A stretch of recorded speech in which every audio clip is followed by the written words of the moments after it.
بسم اللہ الرحمن الرحیم۔ محترم ناظرین، السلام علیکم۔ آج کی ویڈیو میں ہم بات کریں گے من و سلویٰ، آسمان سے اتارا ہوا معجزاتی غذا۔ یہ کھانا بنی اسرائیل پر کب اور کیوں نازل کیا گیا رہا، اور بنی اسرائیل نے ایسی کون سی خطا کی تھی کہ اس کا اثر آج ہر طرح کے کھانے میں موجود ہے۔ آپ سے گزارش ہے کہ ہماری ویڈیو کو اینڈ تک لازمی دیکھیں گے۔ جب اللہ تعالیٰ نے قوم بنی اسرائیل کو مصر سے نکالا اور ان کو فرعون سے نجات دے دی، تو بنی اسرائیل نے حضرت موسیٰ علیہ السلام کی رہنمائی میں بحر احمر کو پار کیا اور فرعون اپنے لشکر سمیت سمندر میں غرق ہو گیا۔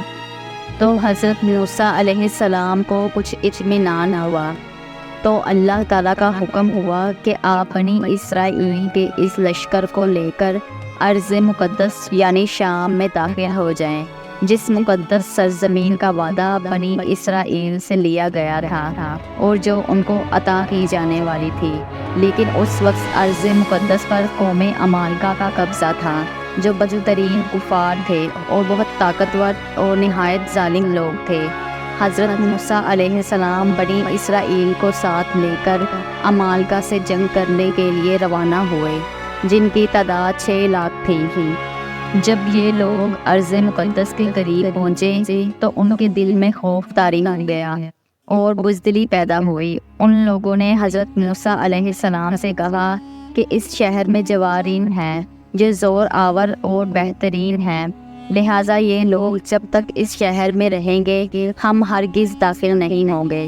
یہاں تک کہ بنی اسرائیل نے حضرت موسیٰ علیہ السلام کو یہ کہہ دیا کہ اے موسیٰ، اور آپ کا خدا جا کر اس زبردست قوم سے جنگ کریں، ہم تو یہی بیٹھے رہیں گے۔ ان کے اس رویے سے حضرت موسیٰ علیہ السلام کو بہت صدمہ ہوا، لہٰذا اللہ تعالیٰ نے ان کو یہ سزا دی کہ جس وادی میں انہوں نے پڑاؤ رکھا تھا وہ 400 سالوں تک وہاں بھٹکتے رہے، مگر اس میدان سے باہر نہ نکل سکے۔ اس میدان کا نام میدان طیہ تھا، جو 27 میل کے رقبے پر مشتمل تھا۔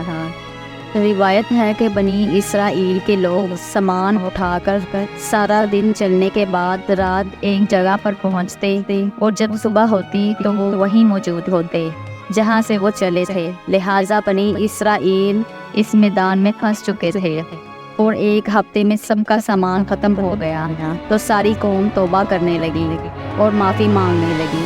میدان طیہ میں ہونے والے اس سخت امتحان اور مشکلات کو دیکھ کر حضرت موسیٰ علیہ السلام کو اپنی قوم پر رحم آیا اور آپ نے اللہ تعالیٰ کی بارگاہ میں ان کے لیے دعا کی، لہٰذا اللہ تعالیٰ نے بنی اسرائیل کے لیے اس میدان میں بے شمار نعمتیں نازل فرمائیں۔ جب بنی اسرائیل کو پیاس کی شدت محسوس ہوئی تو حضرت موسیٰ علیہ السلام نے اللہ تعالیٰ کے حکم سے اپنا عصا ایک چٹان پر مارا تو اس چٹان سے بنی اسرائیل کے 12 قبیلوں کے لیے 12 چشمے جاری ہو گئے۔ کیونکہ یہ وادی وسیع میدان پر پھیلی تھی، وہاں سر چھپانے کے لیے کوئی جگہ نہ تھی، اور دن کے وقت سورج کی دھوپ سے بنی اسرائیل بے حال ہو جاتے تھے۔ دھوپ سے بچاؤ کے لیے ایک سفید بادل سارا دن بنی اسرائیل کے لوگوں کے لیے سایہ کرتا تھا۔ اس کے علاوہ رات کو میدان کے بیچ ایک چمکدار ستون اترتا تھا، جس کی روشنی میں وہ لوگ کام کاج کرتے تھے۔ اس کے علاوہ بھی اللہ تعالیٰ نے ان پر بہت سی عنایتیں کی تھی، ان میں سے ایک من و سلویٰ تھا۔ اللہ تعالیٰ نے ان لوگوں کے لیے کھانے کے لیے آسمان سے 2 قسم کی غذا اتاری تھی، ایک کا نام من تھا اور ایک کا نام سلویٰ تھا۔ من شہد جیسی میٹھی غذا تھی۔ انجیل کی کتاب میں لکھا ہے، جب وہ شبنم سوکھ گئی تو انہوں نے دیکھا کہ میدان میں چھوٹی چھوٹی گول چیز پڑی ہے۔ بنی اسرائیل اس کو دیکھ کر کہنے لگے، من یعنی یہ کیا ہے؟ تو حضرت موسیٰ علیہ السلام نے ان سے کہا کہ یہ غذا ہے جو اللہ تعالیٰ نے تم لوگوں کو کھانے کے لیے دی ہے، اور اس نے پہلے تم لوگوں کو آزمائش میں ڈالا اور تجھے بھوکا رکھا، اور پھر وہ من جسے تمہارے باپ دادا بھی نہیں جانتے تھے تجھے کھلایا۔ تاکہ تم لوگوں کو سکھائے کہ انسان صرف روٹی پر زندہ نہیں رہتا تھا۔ من ایک شبنم گوند تھا جس کا ذائقہ شہد جیسا تھا۔ یہ گوند وہاں درختوں کے پتوں پر جمع ہو جاتا تھا اور بنی اسرائیل اس کو روز صبح سویرے جمع کر کے کھاتے تھے، جو ہر شخص کے لیے تقریباً 4 کلو اترتی تھی۔ جو شخص اس وقت سویا رہتا تھا وہ اس دن اس خوراک سے محروم رہ جاتا تھا۔ اور سلوا ایک پرندہ تھا جسے بٹیر کہتے ہیں۔ جب شام کے وقت جنوب کی طرف سے ہوائیں چلتی تھی تو ان پرندوں کے ہجوم بنی اسرائیل کے خیموں کے قریب آ کر بیٹھ جاتے تھے، اور وہ لوگ بڑی آسانی سے ان کو پکڑ لیتے تھے اور بھون کر کھایا کرتے تھے۔ من سلوا ایسا کھانا تھا جو بڑی آسانی سے ہضم ہو جاتا تھا اور وہ بہت لذیذ ہوتا تھا۔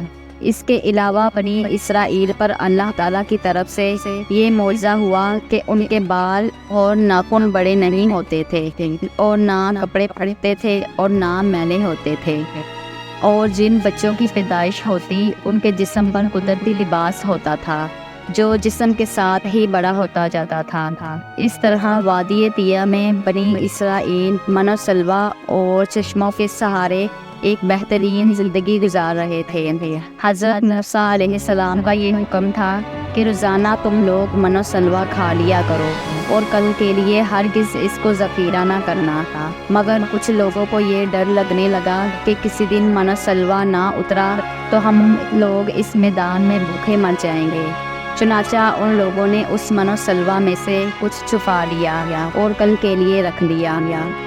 لہٰذا حضرت موسیٰ علیہ السلام کی نافرمانی کرنے پر ایسی نحوست پھیل گئی کہ جو لوگوں نے کل کے لیے جمع کیا تھا وہ سب سڑ گیا اور آئندہ کے لیے اس کا اترنا بھی بند ہو گیا۔ حدیث مبارکہ میں نبی اکرم صلی اللہ علیہ وسلم نے ارشاد فرمایا ہے کہ بنی اسرائیل نہ ہوتے تو نہ کبھی کھانا خراب ہوتا اور نہ گوشت سڑتا تھا۔ کھانے کا خراب ہونا اور گوشت کا سڑنا اسی طریقے سے شروع ہوا، ورنہ اس سے پہلے نہ کھانا خراب ہوتا تھا اور نہ گوشت سڑتا تھا۔ ہم نے دیکھا کہ اللہ تعالیٰ نے بنی اسرائیل کی نجات کے لیے سمندر کو چیر کر راستہ بنایا اور وادی طیہ میں ان کے لیے بادل کا سایہ بھیجا اور ان کے پینے کے لیے بنجر میدان میں چشمے جاری کیے اور کھانے کے لیے آسمان سے من و سلوا بھی نازل کیا۔ لیکن ان تمام نعمتوں کے ملنے کے باوجود بھی بنی اسرائیل کے سرکش لوگوں نے اللہ تعالیٰ پر یقین نہ کیا۔